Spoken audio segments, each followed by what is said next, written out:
प्रशांत जी, क्या आप कभी किसी नागा साधु से मिले? कोई एक्सपीरियंस रहा है आपका? जी हाँ, मैं मिला हूँ लेकिन मैं वो शेयर नहीं करना चाहता था मैं क्योंकि लगता था कि वो मेरे और उनके बीच की बात है। वो बात आप बिल्कुल ठीक कह रहे हैं। जी। अगर कोई ऐसी बहुत पर्सनल बात है, मैं नहीं चाहूँगी आप शेयर करें। लेकिन अगर ऐसी कोई बात है जैसे, क्योंकि बहुत सारी गलतफ़हमियाँ भी जो जैसे आपने कहा कि नागा साधुओं से लोग डरते हैं, जी। तो अगर वो आपका एक्सपीरियंस सुनेंगे तो कहीं न कहीं वो समझेंगे। मीरा जी, क्या होता है कि अभी मैं एक ब्लेज़र में हूँ हुँ, और एक अच्छे अटायर में। हुँ, हुँ। अभी अगर मैंने बहुत बड़ा माथे में टीका लगाया होता था, भग में कपड़े पहने होते थे और मैं ये जो मेरे साथ एक्सपीरियंस हुए हैं, अगर ये मैं बताता था तो हुँ। शायद व्यूअर्स भी बिलीव करते थे। आप देखिएगा इसके बाद कमेंट कैसे-कैसे ये आएँगे। स्पीकिंग टी के व्यूअर्स बहुत स्पिरिचुअल ठीक है, हैं और बहुत ओके। अच्छे हैं, वो समझेंगे ये बात। क्योंकि आज भी लोगों को लगता है कि जो निक्कर टी-शर्ट में घूम रहा है वो योगी नहीं हो सकता। 2020 की बात है और उससे पहले कुछ इवेंट बताना चाहूँगा। मेरी अपनी हाँ, कुंडली में योग है हाँ। कि मेरी शनि की महादशा शुरू होगी 26 अक्टूबर 2026 को और उसमें जब केतु का अंतर आएगा 2032 में, हुँ, तो I will go into very deep meditation. तो उसके बाद होता है ना कि I will detach my self from everything, चाहे वो आज मेरे वेंचर्स हों, हुँ, हुँ, हुँ। चाहे मेरी फैमिलीज़ हों, और वो मुझे मालूम है कि मैं क्या करने वाला हूँ, लेकिन वो मैं शेयर नहीं करना चाहता सबके साथ। क्यूरियोसिटी बनी जा रहनी चाहिए। तो ये मुझे अपनी कुंडली में मालूम है कि 2032 में मेरे साथ क्या होने वाला है। एस्ट्रोलॉजर हूँ, अपनी कुंडली के बारे में भी ज्ञान है कि शनि केतु मेरे साथ क्या करने वाले हैं। और सोचिए कोई ऐसा व्यक्ति जो 2020 में अचानक मुझे मिले हुँ। और कोई ऐसे रिकॉल करवाए बातें पुरानी, पुरानी मतलब? 300-400 वर्ष पुरानी, और कुछ ऐसे कहे मुझे कि नहीं आप तो शायद हमारे गुरु रह चुके हैं, आप पास्ट कुछ। लाइफ? जी हाँ, कुछ ऐसे मुझे कहे। अब एग्जांपल दे देता हूँ मैं आपको, आप समझ जाइए। और वो ये कहे कि गुरुजी 2032 का आपका क्या प्लानिंग है, 2032 में कहाँ मिलेंगे हम। और मुझे भी गूज बम्स अभी फिर आ गए हैं। और तभी भी आते हैं कि शनि में केतु का अंतर आएगा, ये नागा साधु है और इसके साथ इतने सारे लोग हैं, ये why they are saying this kind of things, ये क्या जानता है मेरे बारे में। कुछ वाइब्रेशन मुझे भी महसूस होती हैं एंड वो हंसते भी हैं और वो ऐसा महसूस करवा रहे थे मुझे कि शायद मैं उनका कोई बहुत बड़ा गुरु हूँ पुराना, एंड वो मेरे शिष्य हैं जो एक मीटिंग में या मुलाकात में जो एक डिस्कशन हुआ। लेकिन क्या होता है ना, जब आप इतने शक्तिशाली नागा पर्सनैलिटी से मिलते हैं। योद्धाओं को देखते हो तो कहीं ना कहीं आप विनम्र रहना चाहते हो, डाउन रहना चाहते हो। लेकिन वो कहीं ना कहीं मुझे अपलिफ्ट कर रहे थे कि no, you are upper and we are down. तो मेरे लिए थोड़ी सी कन्फ्यूज़न की स्थिति थी, और क्योंकि मेरे मित्र भी ऐसे कई तरह के हैं। हुँ। ठीक है, हम मिलते हैं, भोजन भी किया हम लोगों ने साथ में, तो बहुत कम बात की उन्होंने भी, मैंने भी बहुत कम बात की। और हाँ, 2032 में मुलाकात होगी उनसे, ये पता है मुझे। तो ये मैं शेयर नहीं करना चाहता था क्योंकि लोग बिलीव नहीं करते इन बातों में, और लोग तभी बिलीव करते हैं जब हुँ। आपका परिधान वैसा हो, साधुओं वाला। जनरली ये माइंडसेट है। यस। अघोरी और नागा साधु में क्या अंतर है? अघोरी और नागा साधु, देखिए, वो प्राप्त सभी शिव को करना चाहते हैं। अच्छा। अघोरी जब इनके अघोरियों की बात करते हैं तो इनके पास शस्त्र विद्या की कमी है इनके पास, एंड नागाज जो है वो शस्त्र विद्या के साथ चलते हैं। हुँ। अघोरियों के साथ ऐसा है कि आपने सुना होगा कई बार कि वो शमशान में कई बार हड्डियाँ, लाइक कई बार बॉडी होती हैं किसी की, उससे भी कच्चा मांस भी खा जाते हैं एटसेट्रा। आपने सुनी होंगी ये बातें कई बिल्कुल, बार। बिल्कुल। बल्कि अघोरी खुद कहते हैं इस चीज़ हुँ, को। हुँ, अगेन, जब भी आप शिव को प्राप्त करना चाहते हैं, हुँ। जब तक आप बाल रूप में नहीं आएंगे आप शिव को प्राप्त कर ही नहीं सकते। आप उनको, रावण ने भी, देखिए, रावण सबसे बड़े भक्त थे शिव के। उन्होंने अपनी लंका में सभी को ही मोक्ष दिला दिया था, हुँ। लेकिन कहीं ना कहीं अहंकार था बिल्कुल। वो तो कैलाश को ही उठा के ले उठा के जाने ले पड़े गए थे। थे। हुँ, फिर जब उन्होंने शिव तांडव स्तोत्र की रचना की थी, जिसे आज भी कई लोग गाते हैं, हुँ, और जब भी कॉन्फिडेंस की कमी हो जाती है तो शिव तांडव स्तोत्र ही ऐसा है कि जब आप उसे गाना शुरू करेंगे तो आप में कॉन्फिडेंस, लीडरशिप बढ़ जाती है। हुँ। तब जब उन्होंने गाना शुरू किया तो शिव ने वरदान दिए थे उन्हें कि रावण, तू सबसे बड़ा भक्त तू ही होगा ब्रह्मांड में मेरा, न तेरे से पहले कोई हुआ है न उससे बाद होगा। लेकिन देखिए, अहंकार था शिव को, अहंकार था रावण को। लेकिन कहीं ना कहीं जब वो शिव के सामने जाते थे तो अहंकार खत्म हो जाता था रावण का भी। रावण भी एक बाल रूप में ही मिले हैं उसके बाद शिव के पास जाके।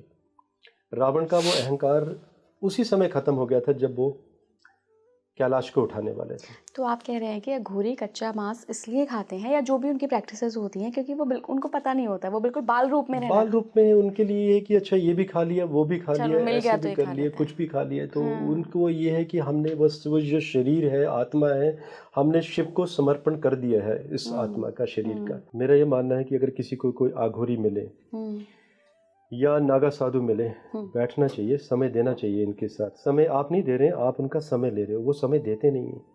वो समय तभी देंगे, कई लोग मुझे मालूम है, व्यूअर्स अभी मेरी बात सुनेंगे, कई कोशिश भी करेंगे उनके साथ बैठने की, नागास के साथ या अघोरियों के साथ, लेकिन वो बैठने की परमिशन तभी देंगे आपको जब उन्हें लगेगा कि आपको उन्हें बिठाना चाहिए अपने साथ। ऐसे बैठने भी नहीं देंगे वो आपको।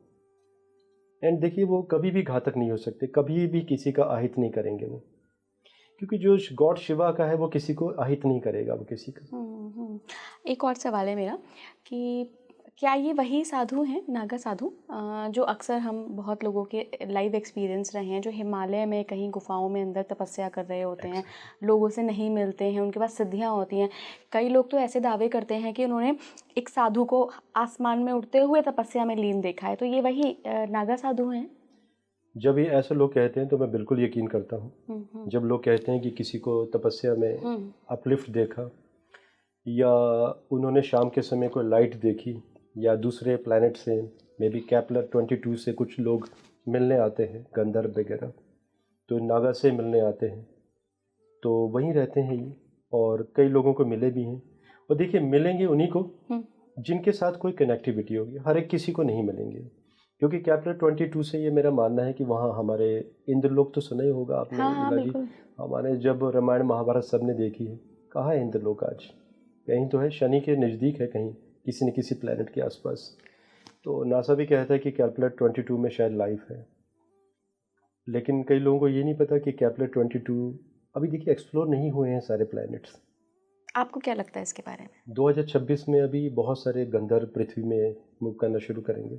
देखिए, मैं गंधर्व कहता हूँ, बाकी लोग एलियंस कहते हैं, ठीक है, क्योंकि बहुत बड़ा लोक है, स्वर्ग लोक है, इंद्रलोक है। वहाँ पर टेक्नोलॉजी उनकी बहुत एडवांस है, उनके पास कार्बन फाइबर के फाइटर प्लेन्स हैं, स्पेसशिप उनके कार्बन फाइबर्स के हैं।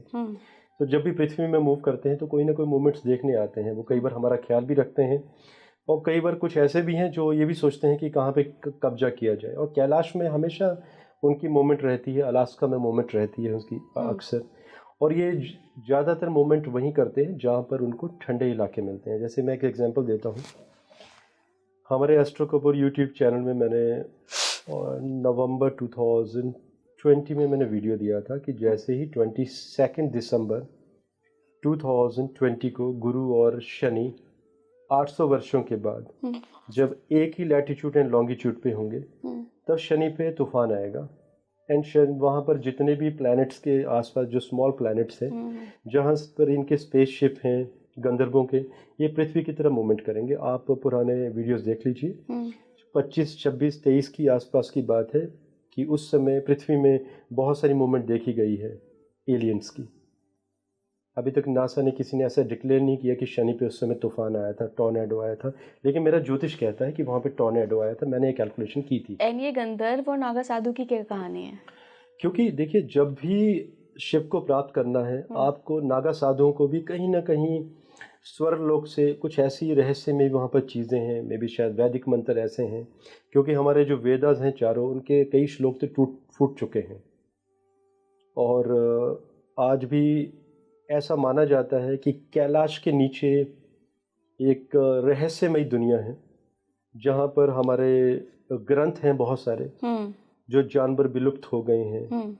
ये हमारी दादी जी बताती थी, मुझे तो नहीं मालूम, मैंने ऐसा कभी एहसास नहीं किया, बट मेरी दादी जी बताती थी कि कैलाश की पहाड़ियों के नीचे एक मिस्टीरियस वर्ल्ड है गॉड शिवा का, क्योंकि शिव वहीं रहते हैं। एंड उनका ये मानना था कि जब चांद और सूर्य को हम देख सकते हैं साक्षात, तो शिव से भी साक्षात मिला जा सकता है, या उनका आभास किया जा सकता है कैलाश में। और उनका ये भी मानना था कि कैलाश में हर व्यक्ति जा भी नहीं सकता, जब उसका हुक्म होगा गॉड शिवा का, तभी आप जा पाओगे आप। तो बहुत मिस्ट्रीज़ हैं, मिक्स। मेरे पास भी बहुत सारे आंसर नहीं है कई चीज़ों के, क्योंकि कैलाश में आज भी मूवमेंट होती है, दूसरे प्लैनेट से लोग आते हैं और कोई ना कोई वहाँ पर ऐसा कोई डोर है जहाँ पर वो हिडन डोर के अंदर जाते हैं, उस टनल में जाते हैं, वहाँ पर कोई शहर है। और मे बी ये भी पॉसिबिलिटी है कि नागा साधुओं का जो एडवांस लेवल है या शायद उस शहर में जाके पूरा होता होगा। तो ये मिस्ट्री है और ये वही बता सकता है जो योग में लीन हो, लेकिन जो योग में लीन होगा वो बताएगा नहीं आपको। पर कुछ आइडिया तो आपको होगा ना कि नागा साधुओं और इन गंधर्वों का क्या कनेक्शन है, क्यों मिलने आते हैं, ऐसी क्या इनको बात करनी होती है या क्या ऐसी नीड होती है? देखिए, जो नागा साधु थे उनका भी एक लेवल है कि जब उनको एक ये जो मिलने आते हैं तो कहीं ना कहीं, जैसे यहाँ पर एक मोक्ष की बात कहूँगा मैं। आपने सुना होगा ना, कई लोग कहते हैं, टॉपिक को मैं डाइवर्ट नहीं करूँगा, इसके साथ इंटरकनेक्टेड है। अक्सर लोगों का कहना है कि उन्हें मोक्ष चाहिए। कई लोगों को तो यही नहीं मालूम कि मोक्ष की डेफिनेशन क्या है। अक्सर यही डेफिनेशन दिखाई देती है कि मोक्ष मीन्स कि आत्मा का परमात्मा में विलीन होना। तो मेरा भी क्वेश्चन आता है कि क्या आत्मा किसी की इतनी सेल्फिश हो सकती है कि जो योग में जाए और वो परमात्मा में विलीन हो जाए? मतलब आप प्रकृति के लिए या ब्रह्मांड के लिए कुछ करना ही नहीं चाहते, आप शिव में या उस आपकी जिस शक्ति की आप उपासना कर रहे हो उसमें विलीन हो गए, तो आपकी आत्मा फिर गई कहाँ पर? आप तो सेल्फिश हुए ना आप। मेरा ये मानना है कि मोक्ष वो है जब आप होश में अपने प्राण छोड़ते हो, रिलीज करते हो आप अपनी बॉडी को, ये सोच के कि अब आपको कितने वर्ष कहाँ पर रहना है। आत्मा भी कहीं तपस्या करेगी या किसी दूसरे लोक में जाएगी, फिर आप प्लान करेंगे, आप परमिशन लेंगे कि अब आपको पृथ्वी लोक में या किसी दूसरे प्लैनेट में जाकर कुछ बड़े कार्य करने हैं। इसको मैं मोक्ष कहता हूँ कि अपलिफ्टमेंट, कि अगर आपकी अभी ये शरीर अब आपका ये है, तो इसके बाद कहाँ जाओगे, कौन से बड़े काम करने वाले हो। या अगर शिव की पूजा करते हो या मोक्ष चाहते हो, तो गॉड शिव आपको नेक्स्ट कौन सा हुक्म देने वाले हैं आपको कितने वर्षों के बाद, कि जाइए अब आपको पृथ्वी लोक में आपको राजा बनना है, किंग बनना है, जनता में सुधार लाने हैं, या बाबा बनना है एक अच्छे तरीके का। वो बाबा नहीं जो हमारे रेपिस्ट जेलों में बंद पड़े हैं आज की डेट में, वो बाबा नहीं, क्योंकि जो रियल बाबा हैं वो लोगों को वो नज़र नहीं आएंगे और न ही आपके पॉडकास्ट में आएंगे। I am sorry, but real बाबा नहीं आएंगे, क्योंकि वो अपने भक्ति में विलीन है, उन्हें कुछ नहीं चाहिए, वो अपने में ही मस्त है। सो बेसिकली यही इंटरकनेक्शन है कि ये कहीं ना कहीं मोक्ष का रास्ता ढूंढ रहे हैं कि नेक्स्ट पाथ क्या है, बड़ा पाथ क्या है इनके लिए। तो इसलिए दूसरे प्लैनेट से लोग मिलने आते हैं इनसे, क्योंकि उनकी शक्तियाँ इनसे कहीं ना कहीं ज़्यादा है, क्योंकि वो लोग उस लेवल तक पहुंच गए हैं, उन्होंने उतनी तपस्या की है कि उन्हें वो लोक मिला है। इसलिए तो स्वर्ग लोक कहते हैं ना, ये तो मृत्यु लोक है। अंतिम सत्य क्या है कि हमें प्राण छोड़ने हैं सबको। तो जब प्राण छोड़ने हैं, तो अगर आपको मोक्ष चाहिए, तो मोक्ष का तो एक लेवल है कि आपको कहीं ना कहीं जन्म तो दोबारा लेना पड़ेगा। तो वो कनेक्टिविटी है, वो आपको बताएंगे कि अब आपकी नेक्स्ट रिस्पॉन्सिबिलिटीज़ क्या हैं। इसलिए मिलना जुलना होता है, स्वर्ग लोक से प्राणी आते हैं। जैसे कि हमारे राजा बलि हैं, चक्रवर्ती सम्राट रह चुके हैं, सूतल लोक में आज भी रहते हैं। सूतल लोक पृथ्वी के नीचे हैं, आज भी पाताल लोक जिसे बोलते हैं। जी हाँ, पाताल लोक। पाताल लोक की दो डेफिनेशन है। हम साइंटिफिक भाषा में यूएस को पाताल कहते हैं, लेकिन अगर हम वैदिक भाषा में प्रयोग करें तो पृथ्वी के अंदर भी बहुत सारी ऐसे लेयर्स हैं जहाँ पर आज भी हमारे चक्रवर्ती सम्राट, सूतल लोक है, 4th लेयर पे है, तो वहाँ पर चक्रवर्ती सम्राट राजा बलि जी आज भी रहते हैं। तो उन्हें वरदान दिया गया था इंद्र के द्वारा कि नेक्स्ट इंद्र वही बनेंगे। तो सोचिए, और वो भी इस कल्प के बाद, तो कितना इंतज़ार करना पड़ रहा होगा उनको, सोचिए। तो बहुत बड़ी साइंस है इसके पीछे, और हमारी साइंस यहाँ तक नहीं पहुँच सकती, सोच भी नहीं सकती। और वो चिरंजीवी हैं, ऐसा नहीं कि राजा बलि आज नहीं मिलते हैं लोगों से, आज भी मिलते हैं। कहाँ? हिमालय में सबसे मुलाकातें होती हैं, सब मिलते हैं। अश्वत्थामा जी, आज भी मैं हिमाचल प्रदेश से संबंध रखता हूँ, और हमारे कई बुजुर्गों ने, हमारे दादी जी ने भी कई बार बताया, अश्वत्थामा जी कई लोगों से मिले हैं। एंड बहुत विशालकाय रूप है उनका, कोई 10-11 फीट के हैं वो। और यह सुन के यहाँ पर माथे में जो मणि निकाल ली गई थी, तो उससे ब्लड अभी भी कहीं ना कहीं वो एक जख्म बना हुआ है उनका। चिरंजीवी हैं वो।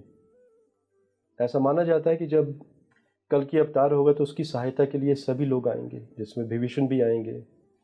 तो जो भी हमारे साथ चिरंजीवी हैं उनको आना पड़ेगा। और हनुमान जी तो, जहाँ हनुमान जी का नाम ले लेते हैं वहाँ पे तो सोचिए कि सारे के सारे कष्ट हर लिए जाते हैं हनुमान जी के द्वारा। बिल्कुल बिल्कुल।